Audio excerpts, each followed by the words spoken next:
One viewer told me, I may visit other countries, but I'll never leave. America is the best country in the world to live. Actually, I can think of dozens of reasons why you should leave the United States and never look back. I did it and I don't regret it. Today I'm going to be sharing with you the 5 biggest reasons to leave America. Shalom, it's No Limit Eddie, a 25-year-old American who has been living abroad full-time for the last 4 years and counting. And I've documented every moment of my journey right here on this YouTube channel. If that's interesting to you, drop a like on today's video so YouTube recommends you more content you'll love. The first reason I could think of why you should leave America is healthcare. See, not only is healthcare number one on my list, healthcare is also the number one reason why Americans file for bankruptcy. That's right, 65% of all bankruptcy filings are a result of medical bills. So you would think, most people file bankruptcy because their company failed or maybe because of a divorce or something like that. Nope, it's healthcare. And you know what's also funny? Around the United States healthcare system, the number one leading cause of death is not cancer, it's not a heart attack, it's not a stroke, it is actually medical malpractice. And so you're paying more money for a less quality service. And the thing about the US, I've never seen someone go to the hospital in the States and come out healthier. They've come out intact, they come out functional, but I've never seen someone leave the hospital and they have that, we've all seen people who are healthy, they have that certain glow about them, they have a certain energy, a certain aura about them. What I have seen people do is go to the hospital and come out, having little pills they gotta take Monday, little pills they gotta take Tuesday. I have seen people come out and have to go back every week for a checkup or every 2 weeks for a checkup. I've seen people go to the hospital and then get hooked on the hospital. And so I'm a big proponent of let thy food be thy medicine, let that medicine be thy food, right? And in the United States of America, a lot of the food you're eating is GMO. Even if it says organic, you can't have an organic GMO. I've learned that since living in Africa. A lot of the foods are filled with different dyes, they're filled with different chemicals that are banned in a ton of other countries, but they're fed to children in the United States. Most of the food is packaged up in plastic. You get microplastics all in your body. And so a lot of times I find that it's significantly harder or more difficult to be healthy in the US than it is to be healthy in a place like where I am right now in Uganda. The next reason I'd say is social chaos. Now, as an American, looking at the country from the outside in, it looks quite like a kettle filled with gunpowder, where any small spark, any small flame, and the whole thing is ready to ignite. Right now, where it seems like I'm always hearing about a protest that turns into a riot, that turns into looting, that turns into martial law. In fact, when I left the US, that was what was going on, the George Floyd protests, George Floyd riots, and I was in the heart of it in downtown Los Angeles. And now, 4 years later, around the same time, LA is in chaos again, okay? There's 4,000 National Guard troops out there. Trump has also, I believe, called in 700 Marines. Now, this to me is kind of crazy. Marines are taught to steal, to kill, and to destroy. They're meant for a battlefield. They're meant for a war field. The fact that they are now being used against civilians of the states is kind of wild. What's going on with the ICE raids, I have no problem with. I'll be honest with you guys, because I am an American, but I'm in the country of Uganda.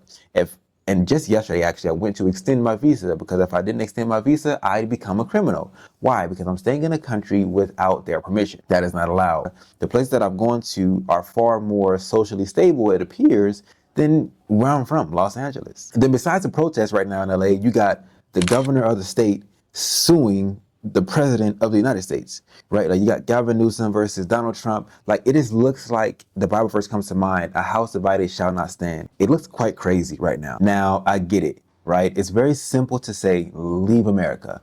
But the question can be, well, how do I do it?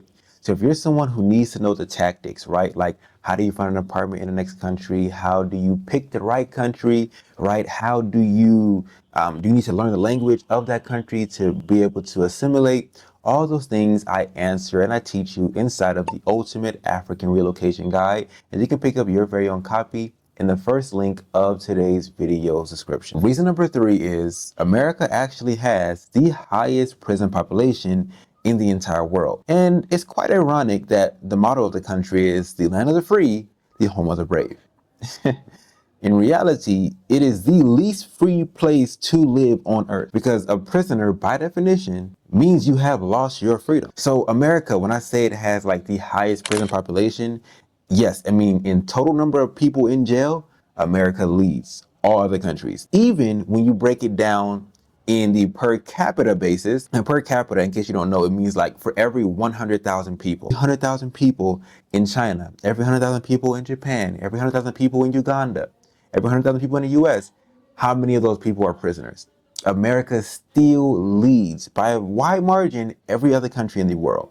So it is technically the least free country to live. Now, for me, that honestly says a lot. Who wants to live in a country where you have the highest probability of going to jail? And what gets even worse, just by you being born as a black man throughout your life, there's a 28% chance you're going to go to jail. And that means basically nearly 1 out of 3 people, but for sure 1 out of 4, because 1 out of 4 is 25%. 1 out of 4 black men will go to jail. The reason why I believe that is, it comes back down to something called the 13th Amendment. So yes, slavery is illegal now in America, unless you are convicted of a crime. That's the 13th Amendment. Who makes up the largest portion of the prison population in America?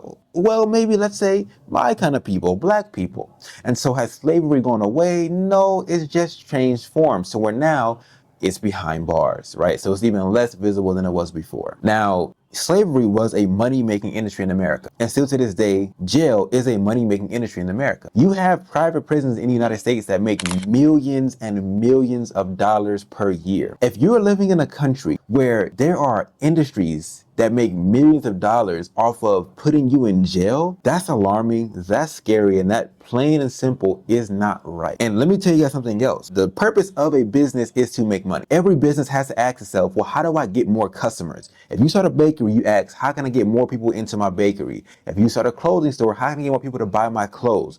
If you are running a prison, you're then asking yourself, how can I get more prisoners?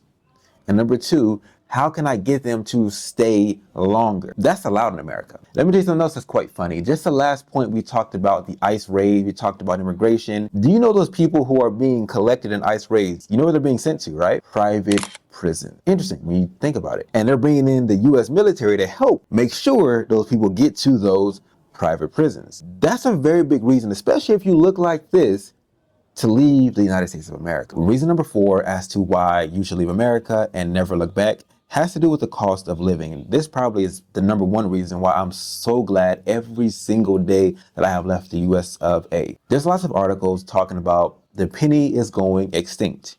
The US Treasury is saying they're no longer going to produce any more pennies. Why? Well, it actually costs more to produce a penny than the penny itself is actually worth. So they're planning on taking them out of circulation and melting them down and kind of discarding of the penny. Now, my belief is today the penny goes extinct, tomorrow the $1 bill goes extinct, right?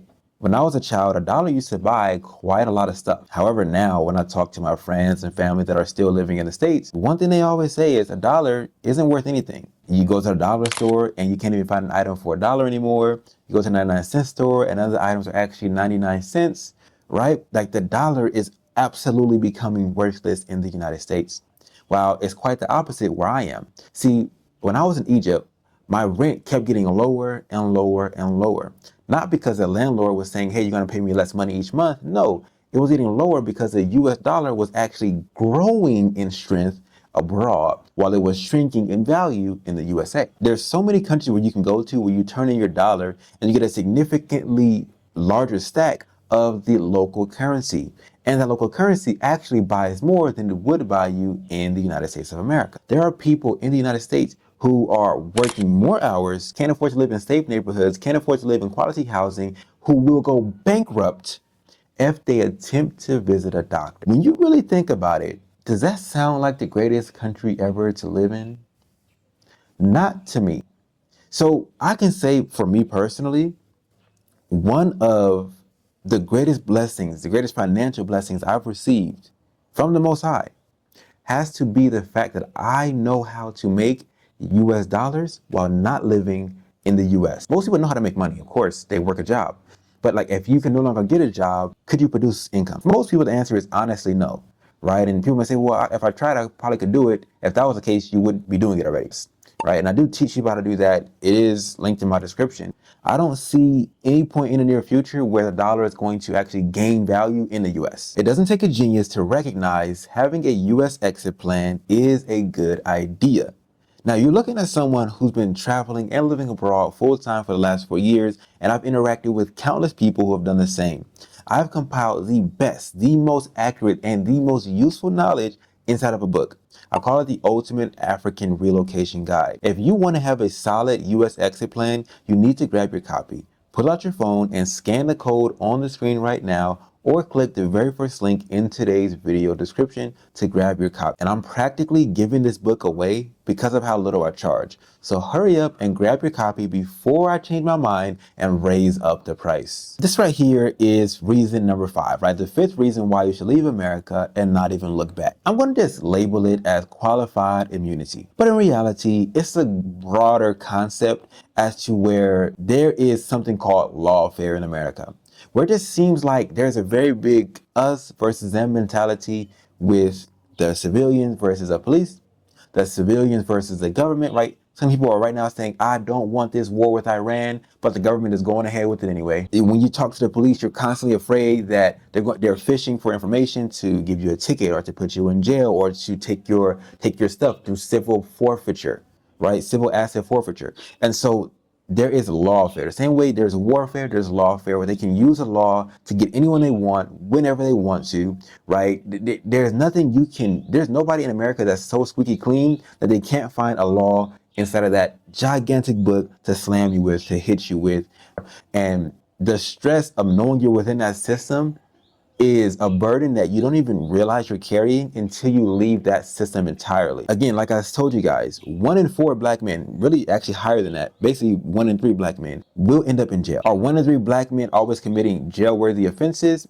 I don't think so. When you live in a system where they have qualified immunity, where they can essentially do anything they want to you and you can do nothing in return, you're living in a police state.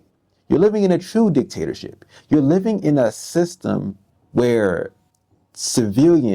there's a very thin line between civilian and criminal, and that thin line is who you deal with that day. This reason is one that most people who are watching this video don't understand, simply because this is what you're used to. It'll be kind of like someone who every day of their life, their parents will give them a weighted vest and they put the weighted vest on, right? Maybe the weighted vest as a kid was 10 pounds, and as I noticed, 100 pounds. Every day they walk around with a 100-pound weighted vest on. And they think everybody does it because their parents make them do it, so they assume, hey, everybody's wearing a weighted vest. It's normal. And one day, somebody say, why are you wearing it? They know that thing is 100 pounds. Like nobody else wears that. And they take that weighted vest off, and now they're jumping faster, they're running faster, they can have their posture more straight, right? Everything about their life just improves because that extra weight that they're carrying is no longer on them. That's how it feels when you leave the US. That's how it feels when you are living abroad and you know that you can continue to live abroad for as long as you please. Most High saying the same. This to me is one of the greatest benefits of no longer living in the States is the financial benefits, and number 2, just the peace, right? The overwhelming sense of peace that you have from being abroad. Now, that's my list of 5 reasons. Do you agree? Do you disagree? Let me know in the comment sections below. Of course, I have over 4 years worth of content on this channel, so don't stop with this video. Watch this video that's on your screen right now. I'm quite sure you'll love it. YouTube thinks this is the very best video on my channel for you to watch next. Click it and see if they're right. Other than that, see you all in the next one. Yah willing, shalom.